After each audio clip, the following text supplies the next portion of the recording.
चमकारी सूर्याची किरण दर्यावरी पौर्णिमेचा चंद्र चमचम करे सासूबाई डोवाळे जेवणाची तयारी करा लवकरी आई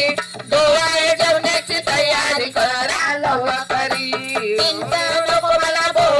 नको चिंता नको मला भो नको आवळा तर मला मुळीच नको आवळा तर मला मुळीच नको सासूबाई गुपचूप खाण्याची लहर येई मला कधीतरी आई गुपचूप खाण्याची लहर येई मला कधीतरी सूर्याची किरण दर्यावरी पौर्णिमेचा चंद्र चमचम करी सूर्याची किरण दर्यावरी पौर्णिमेचा चंद्र चमचम करीन सासूबाई